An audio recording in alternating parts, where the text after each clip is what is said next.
And with me in studio for Conservative Cat, which you can catch this show Saturdays from 5 to 7.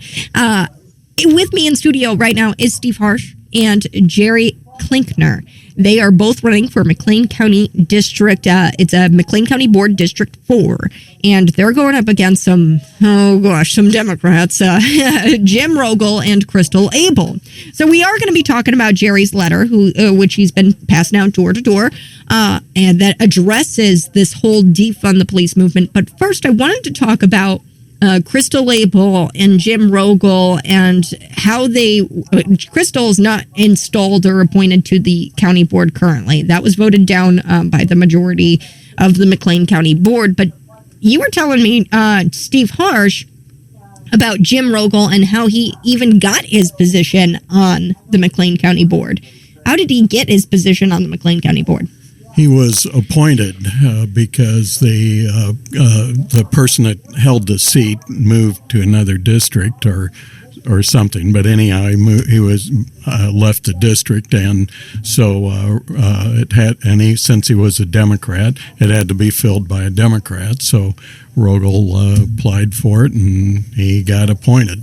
I see. Now, this kind of happened with Matt Coates, where Crystal Abel was trying to get into Matt Coates' position on the McLean County Board, but Matt Coates went on to other things? He got appointed to the State Prison Review Board.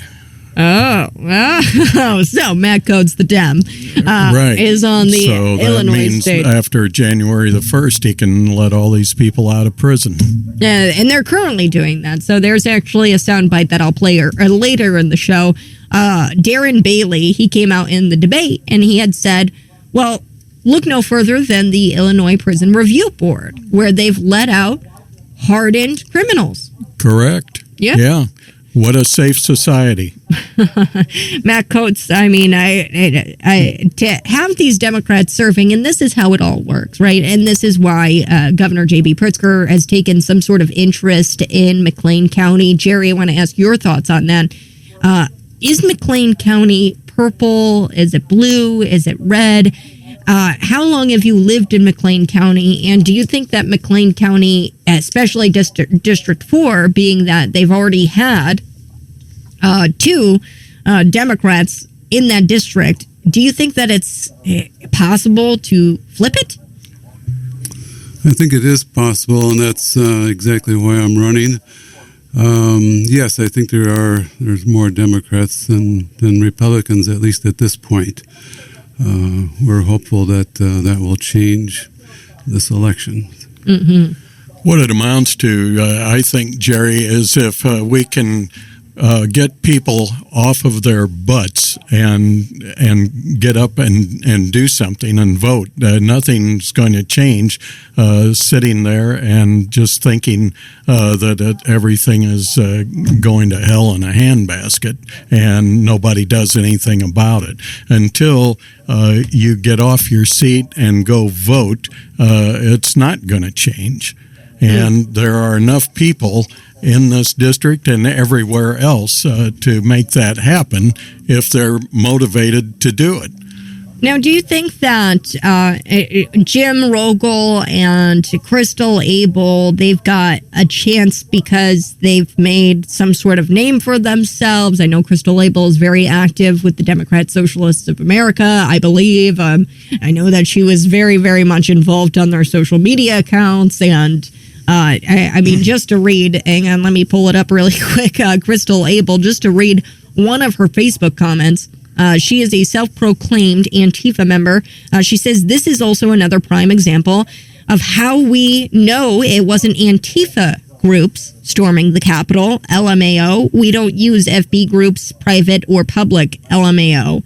LMAO, standing for laugh my arse off. I don't know, to even be using language like that, it's kind of distasteful on social media. I really try to stay away from using distasteful language on social media because you never know when it's going to be screenshotted to be used against you. And Correct. Right here, I've got a Crystal Abel. Right. You're cussing like a teenage girl on here, or like a teenage boy. I don't even know. Like LMAO, come on. 2000 called. They want their acronym back. But Crystal Abel, in that she says we don't use. So she is self-proclaiming herself as an Antifa member. Now, I want to ask both of you this question, and we'll start with Jerry. Jerry, what do you think an Antifa member is? And is it good? Is it bad that Crystal is identifying as an Antifa member? I'm glad that she is saying what where she's really at, and I think it is important to be honest with our voters and the citizens of this county. So I'm glad that she has come out and said exactly who she's a part of, what group she's a part of, and who she supports. So I really do take the other side of that. I think that we need to protect our citizens rather than allowing criminals or at least suspected criminals to be just processed and allowed to go back out on the streets and to commit the same crimes. In fact, there are gangs, I have heard that there are gangs that are planning attacks on the states that are doing this, like the Illinois General Assembly has made this decision, and these gangs of criminals are not stupid. They know where to go to where it's easy to commit crimes and to even terrorize the citizens, and I believe that is what is going to happen unless we really stand up for ourselves and get involved. I think Steve was exactly right that we can't just sit back any longer. We have to get involved and really stand up for ourselves and for our community.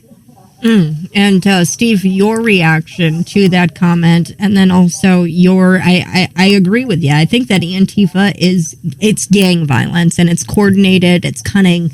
That's my position on it. It's not just a bunch of ragtag criminals. These are coordinated attacks on our constitutional republic. These are thugs that are dressed in black hoodies, a lot of the time, black bandanas. These are people who coordinate gang violence, retail theft. They coordinate lootings, riots. They burn things in the streets. We saw it in 2020, the summer of 20. We saw it here.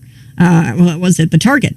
They looted the Target. And at the time, the mayor, Terry Renner, I believe, he was assaulted by some of these folks. So, and Terry Renner, a Democrat, by my definition, right? I would say that he's pretty much a Democrat, and it's kind of ironic because people think that Antifa, people think that these thugs, these gang members, that they won't come for me because I identify with them. I support their cause. I hear them. I know what they're feeling, and they won't come after me.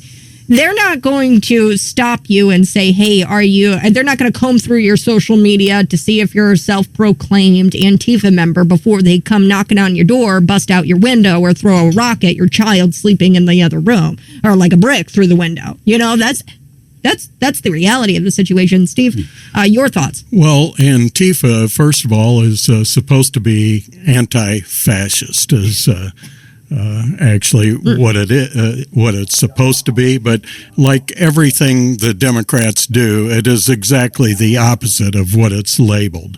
Like the Safety Act is, there's nothing safe about it. It's how they do everything and make it appear something that it isn't. And this thing of just wreaking havoc on communities to gain control over them, it's got to stop. But it's not going to stop until somebody stands up, till enough people stand up and say, we've had enough. We're not doing this anymore. Mm-hmm. And I wanted to also piggyback off of that.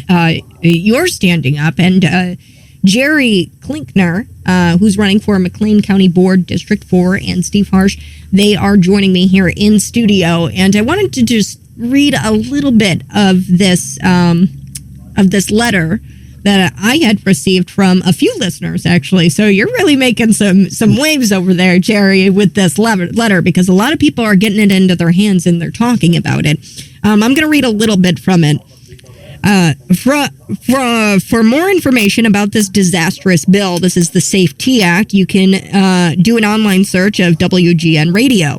The Chicago Way with John Cass on September 21st. I know exactly what interview this is. John Curran, he's a Republican in Downers Grove. They talk about the SAFE T Act. And then you can also go to the IllinoisPolicyInstitute.com or McLeanCountyRepublicans.org or even Cities92.9.com. We've got a lot of information about the SAFE T Act. I remember, and this is where I wanted to kind of go with this, is Dennis Tipsford, who is now a state representative. Well, he won the primary and nobody is opposing him in the 105th district. He won. He talked with me extensively about the SAFE T Act here on this show on Conservative Cat a while ago. And this was, I think it was like maybe January of 2022 and February. And I said, this is insane. I didn't know about the detainable offenses. I knew that it was ending cash bail. I knew that criminals weren't going to be held on bond.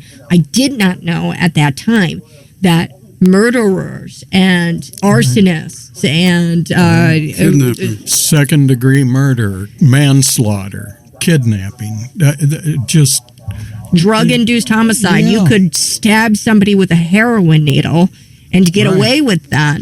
See, and if this was so good when they rammed it down our throats because they have a majority and both the House and the Senate and the governorship, then why do they have to wait until after the election for it to go in force? Why didn't it go in force immediately after they passed it? Mm-hmm. And that's where I wanted to ask you guys, why do you think it took so long? Because the SAFE T Act has been drafted and it's been going on for a long time. And that's what people don't understand. I try to tell people, look, this has been going on for years. And this has been something that is almost a wish list. Why do you think that they are prolonging this? And I just don't understand. And what does that do for me, the voter, in the transparency of it all? Tell you what it amounts to is that the more chaos that there can be, the more disruption in a society there can be, the more government, the easier it is then for government to convince everybody that government should be in control of everything, every part of your life, to protect you. And Jerry? Besides that, other states have already done this, and especially like New York City and New York and New York City, and they have seen the crime rate go up. There is no doubt about it that a bill like this is just asking for more crime on our streets and clearly not safety for our citizens. Mm-hmm. I want to shift gears a little bit from the SAFE T Act, but I am going to take a quick break. And then when we come back, I do want to talk about your backgrounds and where you came from, why you're running. I think that that's important for our voters to know and for you, the listener. Cities 92.9 on Cities 92.9, the news and talk of Bloomington Normal. And with me in studio, you know them, you love them. It's Jerry Klinkner and Steve Harsh. They are Republicans on your ballot. Come November 8th, we are your election headquarters. Your election headquarters is powered by Couples Construction and York Public Adjusting. It's going to get cold this winter, folks. You're going to want to call Couples Construction and York Public Adjusting to make sure your roof is properly insulated, because anything to cut costs is going to help you come the winter. And we're already seeing the people in the Northeast, they're rationing their heat. So, call Couples Construction. Make sure you can do everything in your power to bring down that utility bill. Now, wanted to get to Steve Harsh and Jerry Klinkner. Can you tell me the boundaries first of your district, guys? I'll throw it to Jerry. Jerry, can you explain the boundaries a little bit? Sure. On the east side, it's Beach, mostly Beach Street, and then on the north, it's Highway 55. On the west, it's Highway 74. On the south, it's a little jagged along Hovey. Well, south of Hovey, a ways, almost down to Emerson in Bloomington, and then it kind of jags around, and Grove is the longest street on the west side. Wait a minute. Well, it's kind of on the west side, yes. Yeah, these gerrymandered maps, I'm telling you, it's hard to keep track of it all. Which I wanted to ask you, Steve Harsh, the McLean County maps, that's something decided by the McLean County Board, is it not? And do you think that the board has done a good job in drawing this current map? Well, I think it could be drawn better, but I think to make things clearer that they ought to stay within the boundaries of precincts when they're drawing maps for like a city or a county or a town. But instead of these jagged lines and everything, I think that they should use the boundaries of a whole precinct, and then it would make it a lot clearer where the lines are. I love it. And before we get into your backgrounds, I did want to ask each of you, what are some issues you're hearing when you're going door to door and dropping off letters, and when you're going to drop off signs and carrying Najira's house? She's awesome. Signs that are still up, we have several of them missing. Oh, boy. Well, let's get to that real quick, an aside, and then we'll get to some issues facing County District 4 specifically, some sign stealing. What's going on there? Your signs are being stolen? Because I've got a story for you, but I want to hear your story and see if it lines up with this story in my hometown. Okay. Well, all I know is that after I get signs up, that then I find that some of those come up missing in various locations. I never see anything missing from opponents, though. Oh man, this is actually I think a trend that's happening, and it's disgusting. And I'm about ready to start playing their games. If they want to steal signs, then I'm going to go out there in my pickup truck and I'm going to start yanking the signs out in people's yards. And that's what I'm going to start. That's what I'm going to start freaking doing, because I'm getting sick and tired of this. Because we live in my parents, I should say, in rural. It's a Senate District 40. And there is a Senate candidate that I have completely throwing my endorsement, whatever it's worth. It's not worth much, but I love this candidate, and has a lot of the same values. Actually told me more about the Safety Act before it was made into a big thing. He was a veteran, but his name is Phil Nagel. And my parents and my brother actually shared with me that our signs in our yard, which is in rural, we live in the middle of 4 cornfields. I literally have no idea why somebody would go out there and take signs and burn signs. So this has been happening. Someone stole our Phil Nagel, this is my brother's post, sign for Illinois Senate District 40. 4x4. It's a 4x4 sign last night, and I went out last night. It was there. Noticed it was gone when I got back. 45 minutes. Funny how brand new signs that were not there before I left, ended up at our corner. One for Patrick Joyce, who is his Democrat opponent, and one for Workers' Rights Amendment.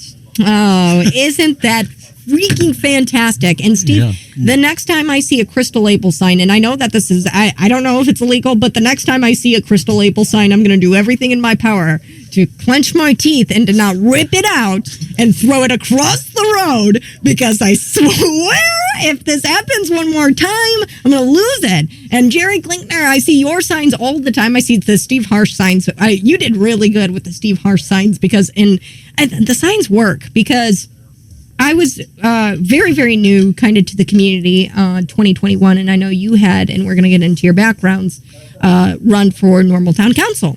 And I Right. saw your sign next to David Paul Blumenshine's sign. Right. And that's what made me want to vote for you.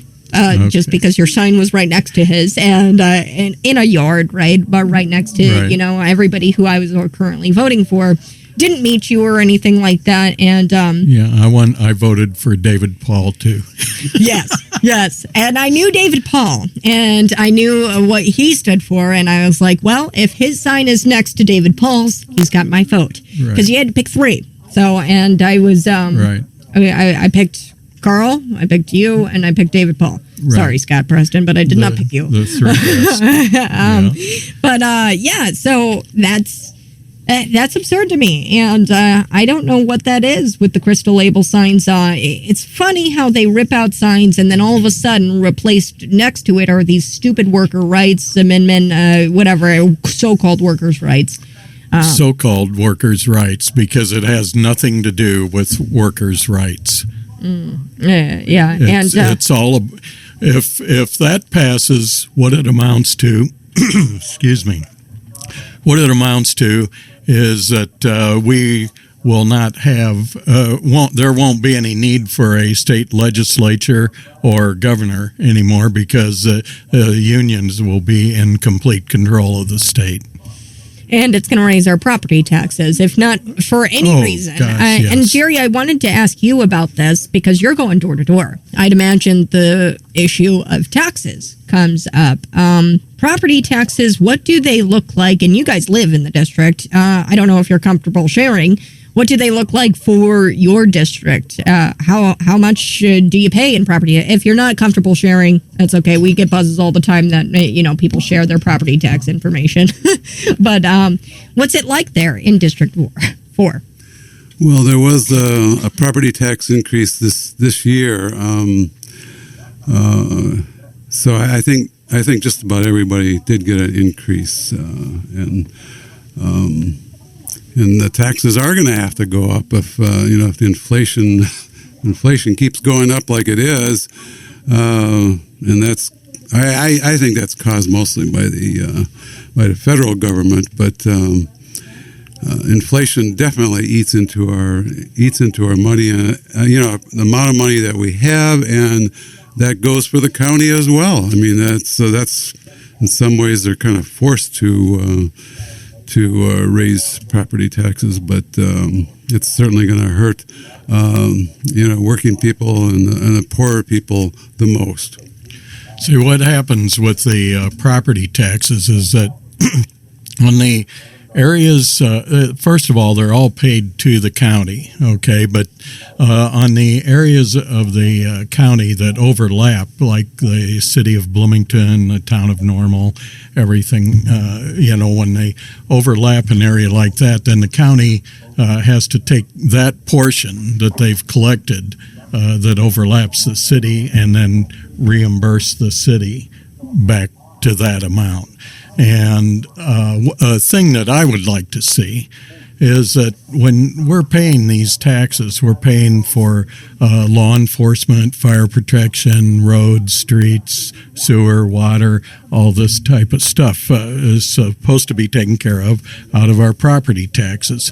I would really like to see that on the part that the county then has to reimburse the city, for that overlapping part, is verification that is what that money's used for. I see. Period. Now, Not for all these other wonderful things they want to do, like $30 million underpasses that won't even handle traffic. Buildings that they can't get fully leased and want to put up more. I think that the taxpayers deserve to see a verification of where that money is going. and not just thrown into. So at the county level, is this property tax, is it thrown into some sort of general fund that goes towards hard infrastructure? On the county, I'm to tell you the truth, I actually don't know if they have separate funds, for that particular part of the money to go into, or if they operate out of a general fund themselves. Now, the town of Normal, I know, has a general fund, and they keep it very secret about where everything goes. So you as a county board member, I'm curious, can you kind of force Normal's hand into breaking down that general fund? Because, I mean, the town of Normal resides within your That's county. something I'm anxious to find out. I love that. That would be some actually amazing change, because, I mean, you outrank them at that point, council members and things like that. And if it's affecting property taxes, and if that's all going towards the county, like you say, I don't see why not. I'd be curious how that works, how you could, and that's all a part of, local government, working with your councilmen, working with municipal government in your county, other county board members, and then also at the state level, working with the Illinois reps here and the senator. Right, because not only does a community have to be safe for families and businesses, but they also have to be able to afford to live here. Jerry, I wanted to ask you, is there other issues other than safety and taxes in your district that you've been hearing in your journeys going door to door? I think people are concerned about inflation and how far their money can go nowadays, and that is a real issue that I think that we need to think about more. There may be some things that the county board can do, and not just throw our hands up in the air and say, "Oh well, that's something we can't do." I can't accept that. I think that there are things that we can do, and we need to do some investigation, get information from other states that are facing, other counties that are facing the same thing. I like that. Going across, your county lines and trying to see where it's working. I like that idea. Now, I think one thing that combats inflation is stopping the unnecessary spending, which brings me to the extension. I don't know if you guys have heard anything about the extension, where they had a surplus basically of money, and they're given tax dollars. It's a combination. It's an organization through. It's not 4-H, but it's and the Democrats on the McLean County Board have spoken against the Republicans on the county board, who have voted, hey, and had told Extension, hey, we want you to spend down your surplus before we increase our taxes or increase the tax rate, or, we give you any more money. We want you to spend down this surplus. Your thoughts on that? Is it an attack on 4-H? Well, I'll tell you, like a simple thing. It's always the easiest way for government is to raise taxes for everything without having to be accountable. Basically, it's what it amounts to. And a thing that on a couple weeks or so ago, maybe it was about a month ago, at a county board meeting, on their budget meeting. I applaud Chuck Erickson, a Republican for District 10 on the McLean County Board. When on the budget, I guess they came up about $47,000 over or something like that, and we're looking for a minuscule tax increase to cover that shortfall. And Chuck said, "Wait a second, $47,000? We don't need a tax increase for that. I'm sure that we're overspending $47,000 somewhere in this $100 and some million budget. Mm-hmm. And we should be able to find $47,000 to cut, so that we don't have to raise taxes on everyone. Even though they'll say it's a minor tax increase. Come on, do your part. It's like That's what it all is. And the next thing you know, we're in a situation where we are now. It's just a little bit more here, just a little bit more next year, just a little bit more next year. Next thing you know, everything you've got is going for taxes. Mm-hmm. All right. Well, when we come back, I've got to take a quick break. We're going to get to your backgrounds. But then I also want to talk about the schools. Talking about taxes, Unit 5, normal is really much in your district. And Unit 5 is, a little bit of a normal, but Unit 5 is a big district, and they're seeking a tax referendum to increase taxes this year. I wanted to get your thoughts on that, and I also wanted to get your thoughts on public education in general, if you think it's going in a right direction, or if we need some sort of reform, and if there's anything we can do at the county level to, provide some sort of a check on our public education system. Spaghetti. Hey, that's Conservative Cat Cities 92.9. We are ready to rock and roll here with Steve Harsh and Jerry Klinkner. They are running for McLean County Board District 4. Now, I wanted to chat a little bit about Unit 5 and this tax referendum and public education as a whole. And I'll throw it to Jerry first. Jerry, people are concerned about their kids in public education. I know there's a lot of listeners that have reached out to me and they said, what are some alternatives? And at this point, I don't know if public education can be saved. That's my opinion. Your opinion about the tax referendum and our kids in District 4 and what parents are concerned about, because you're the ears on the ground. And, I don't know if you have children of your own who have gone through the Unit 5 school system, or your thoughts on public education here in Bloomington Normal. Yeah, my wife and I moved down here from Evanston about 5 years ago, so no, our kids did not go through Unit 5. But I think the Unit 5 ought to stick to their budget rather than spending way too much on certain things and then end up having to ask us for more money.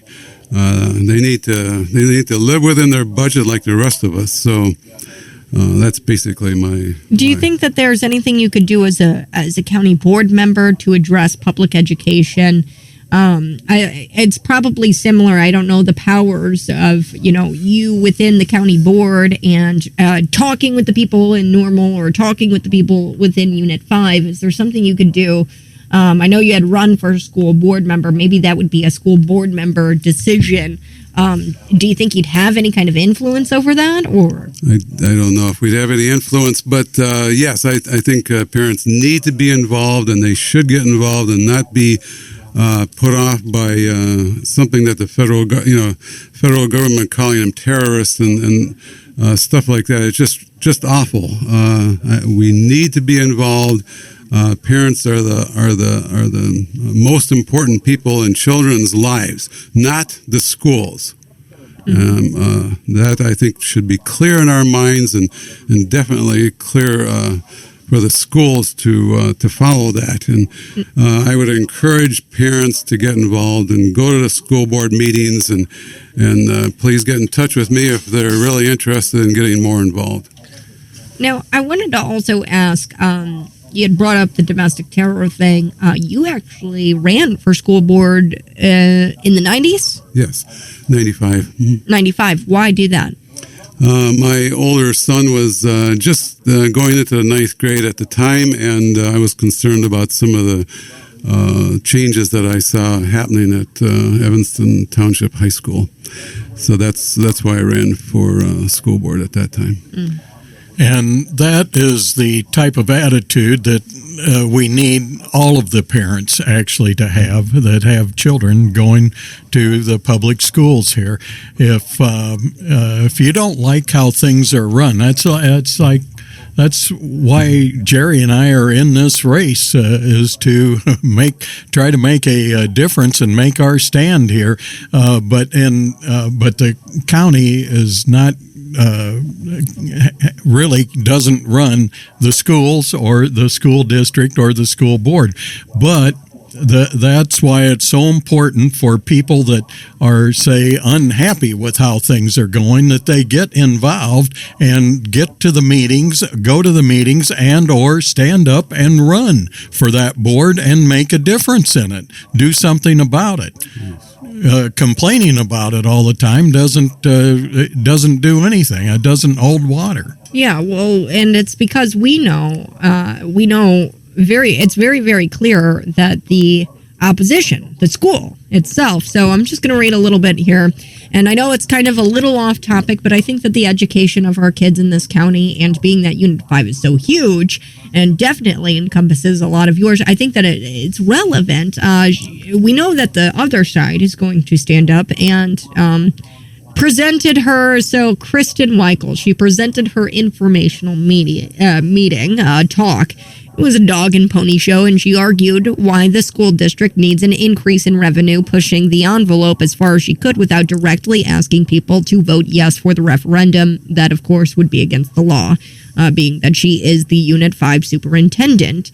During her presentation, Weichel did give at least an indication of how desperate the situation is. She plainly stated that even if all of the extracurricular activities were cut out, it would only put a dent in the budget deficit, but that's about as close as to giving you any real measurable impacts, potential consequences if this referendum fails. You will get from Unit 5, and that's a problem for many, many reasons, right? If they're not going to give us a straight answer of what happens if this tax referendum does not get passed, then why would I even vote for it, right? I think you're not being transparent about what happens if I vote no. Then I'm just going to vote no if you don't tell me what happens, the consequences of my vote. They just say vote yes and nod and be happy about it. I can guarantee you one thing that'll happen if it doesn't pass. There won't be any administrative cuts. There might be teachers cut and other things cut, but we never seem to get around to cutting down administration. Yeah. And I know when I went to school, we didn't have all of the, we didn't have assistant principals. We had one principal. We didn't have all of the counselors. We didn't have all of the extra officials there. And the last thing you wanted to do was get called to the principal's office. Mm-hmm. Yeah, no, and I one of the things that I really don't understand the need for, and I'm looking up her salary as we speak. She's the DEI, Diversity, Equity, and Inclusion director of something. So they actually approved a $192,400, so $192,400 salary for this woman to do. I don't know. I don't know. Do you know what Diversity, Equity, Inclusion Director does on a daily basis? I would only be guessing, but I just wonder how they could possibly get along without that position. Yeah. I don't know. Unit 5 would just crumble. Yeah. Oh, my gosh. What would happen without the DEI director? Oh, my God. The life as we know it would end. Let's see, one thing that happens all the time is when we try to bring in new businesses into the county that are all requesting bucket loads of money that we can't wait to give to them, they always give that to them out of real estate tax incentives, and that's where the school budget comes from. And so henceforth, then the schools feel like they're being shorted, which they are on their budget, because that comes right out of their budget. And and those incentives last like for 5, 7, 8 years or more, and then when they run out, the businesses either reapply or we find new businesses to re-incentivize again. Well, I think we need to find new ways of incentivizing businesses to come here. I think if our real estate taxes were lower to begin with, that might be an incentive when you have the best location in the middle of the country for people to come here. Why not take advantage of that and make it an affordable place for people to operate a business and raise a family? And the more that means the more dollars that they're spending here, we wouldn't need those kinds of taxes. Exactly, and I'm all for cutting taxes. We are getting close to a break, so I do want to end on your backgrounds a little bit. Like I said, we are taking a break, but first I wanted to let you guys know, if you head out to the VFW right now, you can be judged for, I'm a celebrity judge along with Kev Ferris, who you've been hearing here on Conservative Cat Cities 92.9. We're going to be out there at the VFW in Bloomington judging your costumes. It's a Halloween party. That Halloween party starts at 7:30. The AKA band is going to be playing. It's a rockin' band, let me tell you. And I just wanted to say, hey, there's cash prizes going on. Cash prize for $100 goes to the first place winner. Second place winner gets $75. Third place winner gets $50. I'm judging. Kev is judging. It's going to be a blast. Head on out there. This is Conservative Cat Cities 92.9, the news and talk of Bloomington Normal. My name's Kat Peterson. This is Conservative Cat, and it happens around Saturday from 5 to 7. That's the show. If you're not going out there yet, you're going to want to head out to the VFW right now and see me as a celebrity judge at the VFW. I'm judging a Halloween costume contest, and the first place winner is going to be given $100 cash prize, and the second place winner is going to be given a $75 cash prize. The third place winner is going to be given $50. And before we took the break, we were talking with Jerry and we were talking with Steve, and we wanted to get their backgrounds. And first, let me start with Jerry. Jerry, your background, how you came to Bloomington Normal, how you landed in District 4, and how that background it will help you in being a county board member in the District 4. My wife and I moved down here 5 years ago, as I said, from Evanston, and we moved because of our grandchildren. My younger son and his wife and their kids are down here, so we wanted to join them, be closer, and be more involved in their lives. I have training in social work, worked in a hospital as a discharge planner for most of my career. Now I'm a therapist in part-time in a couple nursing homes in the area. And I'm concerned about mental health issues as well, and have a fair amount of experience in that area. So I hope I can add something to the county board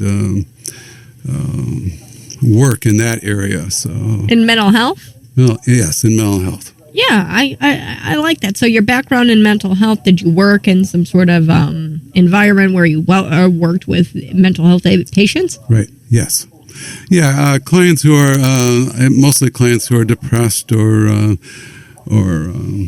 anxious about various things, mostly just getting older and losing abilities to care for themselves. It's not easy often for us to deal with that, to face getting older. So I can empathize with that myself. No. So. Well, that's awesome, Jerry. Thank you so much for sharing. And I think that would add a lot, especially considering the McLean County Jail. So there are a lot of inmates currently who are dealing with not being transferred out of the McLean County Jail to state-run facilities that are better equipped to deal with their mental illness, and they're guilty by reason of insanity. And the state law requires them to be transferred out by the department. There's a department, I forget the name of it now. I don't know why I'm blanking on it, but it's a state department that requires them to transfer those inmates out. And we're not. So I know. Where do they transfer them to now? Yeah. I mean, there used to be facilities. Yeah. There So are. where do they go now? There are, and this is what John Sandage told me, was that there are 7 state-run facilities in the state of Illinois. Now, I've never seen a state-run facility. I don't know if they currently exist. There used to be state-run facilities, and I have no idea how they run. I don't know who runs them. But I mean, I foresee, especially with the passage of the Safety Act, that there's going to be, a lot of people coming into our McLean County Jail, going in, going out, going in, going out, and addressing the mental health issues that also come with committing crimes like that. It's a very tricky thing to navigate, and I know that McLean County, we pride ourselves a lot at the time. There's a mental health facility at the county level. I forget the exact name for it, but they do a good job. And there's a lot of mental health services out there right now in the county, but I don't know what we're going to do with these very clinically ill, guilty by reason of insanity inmates. Right now, I think John Sandage is just, trying to pick up pieces. He created a task force to try to restrain some of these inmates. He seems like, I don't know. He seems like he's got a handle on it. I'm not saying that he doesn't, but should that fall on the sheriff or should it fall on government is the question. Go ahead, Jerry. Yeah. Steve. No, absolutely. Government is the one that created the problem. So that and of course they feel that they can solve all the problems, but all it takes is more money. Mm-hmm. And not to say that I should probably make a little caveat here. The sheriff's office is elected, so technically that Right. is government. But he is day in day out. He's doing some actionable things to try to protect. And those he's inmates. doing it shorthanded too, because they operate daily, 6 to 8 deputies short. Wow. Yeah, and they're running 12-hour shifts. Yes. They're and the deputies are short. And for law enforcement to do its job, it should be, and especially with the taxes that we're paying, that's supposed to be taking care of all of that. They should not be undermanned, understaffed, under-equipped, or under-trained. Mm-hmm. Well, Steve, before we take the break, I did want to get to your background. But we have got to take a break right now. Conservative Cat, Cities 92.9. Conservative Cat, Cities 92.9. And before we took the break, we were talking with Steve, and we're going to get to his background. You have a pretty extensive background here in the community, running for different various offices and being a community activist, pretty much your career. You have a political career. I don't look at it as a political career. I was.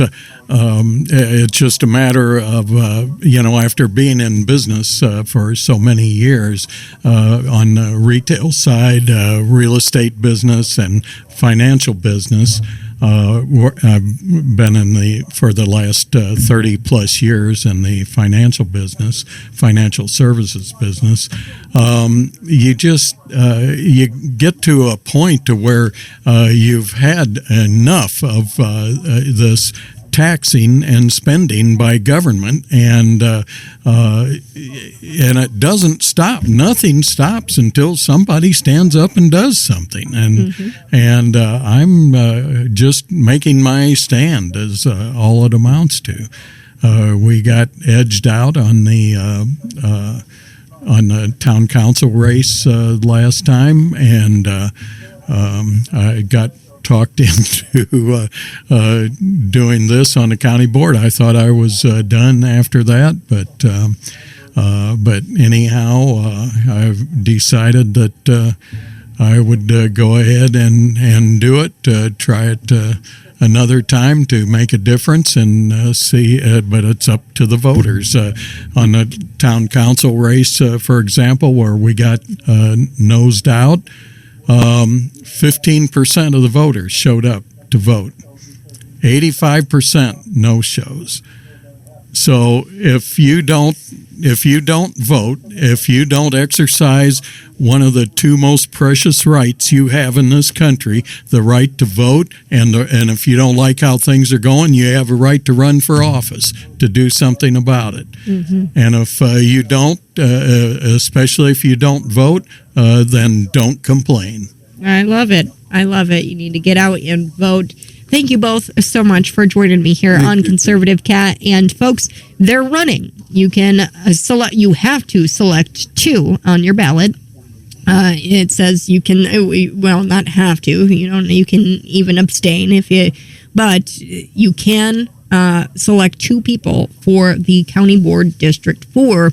And with me running on the Republican side of the ticket, and sorry, Dems, if you want to come on, go ahead. But I'm going to press you. Jim Rogel, I'm going to press you about the wind solar farms. And Crystal Abel, I'm going to press you about your custody battles and your defund the police positions. And that's why they don't come on with me. And I'm okay with that.